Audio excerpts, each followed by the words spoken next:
आपको याद होगा जब अयोध्या में राम जन्मभूमि का मामला अदालत में लंबित था, तब हमारे देश का ही एक खास वर्ग और कुछ नेता कहते थे, अगर इस देश में राम मंदिर की बात हुई और राम मंदिर अगर कभी बना और सुप्रीम कोर्ट ने अगर राम मंदिर के बारे में फैसला दे दिया पक्ष में और उसके बाद राम मंदिर का निर्माण शुरू हुआ तो यह देश जल जाएगा, भारत में आग लग जाएगी, भारत में दंगे भड़क जाएंगे।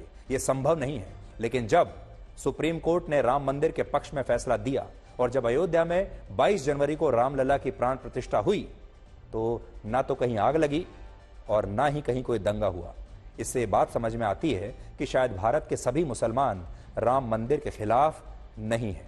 सिर्फ कुछ मुट्ठी भर मुसलमानों के ठेकेदार हैं जो ऐसी बात करके अपनी दुकान चलाते हैं, अपनी राजनीति करते हैं, वोट लेते हैं और दुकानदारी करते हैं। भारत का आम मुसलमान आज इस बात से कोई मतलब नहीं रखता और इससे ये साबित होता है। और आज भी काशी में ज्ञानवापी के मामले पर यही धारणा बनाई जा रही है कि इससे देश के मुसलमानों की भावनाएं आहत हो रही हैं। आहत तो हो रही हैं, लेकिन मुसलमानों के जो थोड़े से ठेकेदार हैं उनकी भावनाएं आहत हो रही हैं और पश्चिमी मीडिया जो है उनकी जो भावनाएं हैं वो आहत हो रही हैं। कुछ एक चैनल है पश्चिमी मीडिया के, वो लगातार इस पर कह रहे हैं कि मुसलमानों पर बड़ा जुल्म हो रहा है, अल्पसंख्यक लगातार खतरे में आ गए हैं। लेकिन ये सारी बातें झूठ हैं, ये सारी बातें गलत हैं।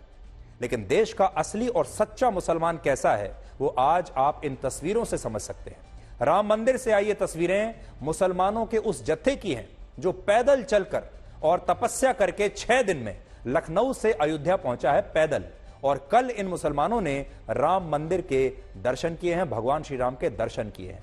इस जत्थे में कुल मिलाकर 250 मुसलमान थे जिन्होंने 25 जनवरी को लखनऊ से अयोध्या के राम मंदिर पहुंचने के लिए 130 किलोमीटर लंबी यात्रा पैदल की।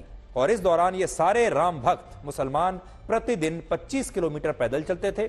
और कल शाम जब ये राम मंदिर पहुंचे तो इनका उत्साह देखने वाला था, उनका उत्साह 7वें आसमान पर था। और ये रामलला की प्रतिमा को देखकर उनके सामने अपना शीश झुका रहे थे और ये भी कह रहे थे कि उनकी भगवान राम में पूरी आस्था है और वो मानते हैं कि ये तमाम लोग असल में भगवान श्री राम के ही वंशज हैं, क्योंकि भारत में रहने वाला हर व्यक्ति भगवान श्री राम का वंशज है, जिसमें ये मुसलमान भी है। लेकिन दुख की बात यह है कि हमारे ही देश के कुछ लोगों ने अब इन मुसलमानों को गद्दार कहना शुरू कर दिया है। इनके खिलाफ फतवे आने शुरू हो जाएंगे और कहा जा रहा है कि ये नकली मुसलमान हैं जिन्हें नर्क में भी जगह नहीं मिलेगी।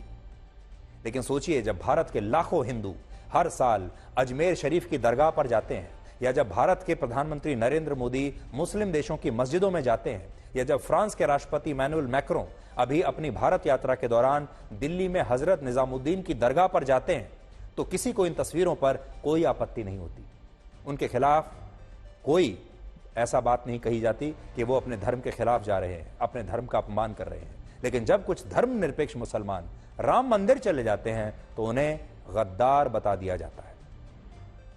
यहां सबसे बड़ा विरोधाभास यह है कि जो लोग प्रधानमंत्री मोदी से अक्सर ये पूछते हैं कि वो मस्जिदों में जाकर मुसलमानों की तरह सिर पर टोपी क्यों नहीं पहनते, वही लोग अब कुछ मुसलमानों के राम मंदिर जाने का विरोध कर रहे हैं और कह रहे हैं कि ये लोग आरएसएस के मुस्लिम मंच से जुड़े हुए हैं, ये बीजेपी के मुसलमान हैं, इसलिए नकली मुसलमान हैं और ये गद्दार हैं।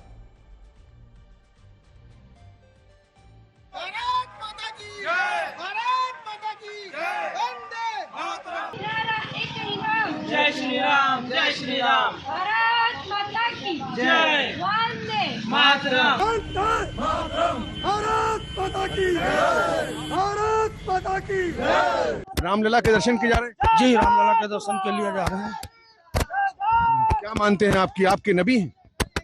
वो हमारे पूर्वज हैं, हम उनके वंशज हैं। ठीक है, हमारे इस्लाम में यही बताया जाता है कि हर धर्म का सम्मान करो। इसके लिए आज हम लोग इकट्ठे होकर एकता के प्रतीक यहाँ पर प्रस्तुत कर रहे हैं। भगवान श्री राम में माँ पहले से बाद में है तो मुसलमान तो पहले से जुड़ा हुआ है जो है। ये मैंने यात्रा लखनऊ से निकाली है पैदल 25 किलोमीटर प्रतिदिन चलकर हम लोग आए हैं भाईचारे के पैगाम को लेकर। पैगाम यही है कि हम लोग दर्शन के लिए आए, आप सभी लोग आए और एकता बना के रखें और खुशी से रहे और खुश रखें सबको। क्या पैगाम है? राम हमारे पूर्वज हैं और पूर्वज से अपने मिलने जा रहे हैं। तो आज हम एक बार फिर से ये कहना चाहेंगे कि हमारे देश के मुसलमानों के जो नेता हैं, उनके जो ठेकेदार हैं, उन्होंने वर्षों पहले एक बहुत बड़ी गलती की थी। उन्हें अयोध्या में राम मंदिर पर अपना दावा छोड़ देना चाहिए था, बाबरी मस्जिद पर दावा छोड़ देना चाहिए था, क्योंकि राम मंदिर भगवान श्री राम की जन्मभूमि है और वो हिंदुओं के लिए एक विशेष स्थान उनके जीवन में रखता है। इसलिए मुस्लिम पक्ष को उस समय एक मौका था कि वो बाबरी मस्जिद पर अपना दावा छोड़ देता और हिंदू पक्ष से कहता कि क्योंकि ये भगवान श्री राम की जन्मभूमि है, आप खुलकर इस पर भव्य मंदिर बनाइए, हम समझ सकते हैं कि इसका महत्व आपके लिए कितना बड़ा है। और जबकि बाबरी मस्जिद उनके लिए एक प्रॉपर्टी थी, एक प्रॉपर्टी डिस्प्यूट था जिसमें वो नमाज भी नहीं आता करते थे। अब वो मामला तो निकल गया। अब दूसरा मौका, सुनहरा अवसर हमारे देश के मुस्लिम पक्ष के पास आया है, जो ज्ञानवापी मस्जिद पर अगर उन्होंने अपना अधिकार छोड़ दिया, अपना दावा छोड़ दिया और आज भी अगर वो कहें हिंदू पक्ष को कि आप इसे रख लीजिए और आप इसमें यहां भव्य मंदिर बनाइए और यहां पूजा पाठ शुरू कीजिए, तो यकीन मानिए हमारे देश में असल में जो धर्मनिरपेक्षता है वो ये धर्मनिरपेक्षता है और ये हमारे देश में एक नई मिसाल बन जाएगा। हमारे देश में धर्मनिरपेक्षता की परिभाषा को लेकर इतना कंफ्यूजन पैदा कर दिया गया है और वो इसलिए है क्योंकि हमारे संविधान में धर्मनिरपेक्षता को दो अलग अलग तरीके से परिभाषित किया गया है। देखिए संविधान क्या कहता है इसके बारे में। संविधान के तहत सभी धर्मों का सम्मान करना और सभी धर्मों को बराबर मानना भी धर्मनिरपेक्षता है, जो हम कह रहे हैं। सभी धर्मों को बराबरी का मौका मिलना चाहिए और अल्पसंख्यकों के अधिकारों की रक्षा करना भी धर्मनिरपेक्षता है हमारे संविधान के मुताबिक। अब समस्या यह है कि भारत में अल्पसंख्यक अकेले मुसलमान नहीं है, अल्पसंख्यक सिख भी हैं, अल्पसंख्यक जैन भी हैं, ईसाई भी हैं, बौद्ध धर्म के लोग भी हैं और पारसी धर्म के लोग भी हैं। सबसे ज्यादा अल्पसंख्यक तो पारसी हैं, जिनकी संख्या बहुत ही कम है। लेकिन क्या हमारे देश में पारसी असुरक्षित महसूस करते हैं? क्या बौद्ध जैन असुरक्षित महसूस करते हैं?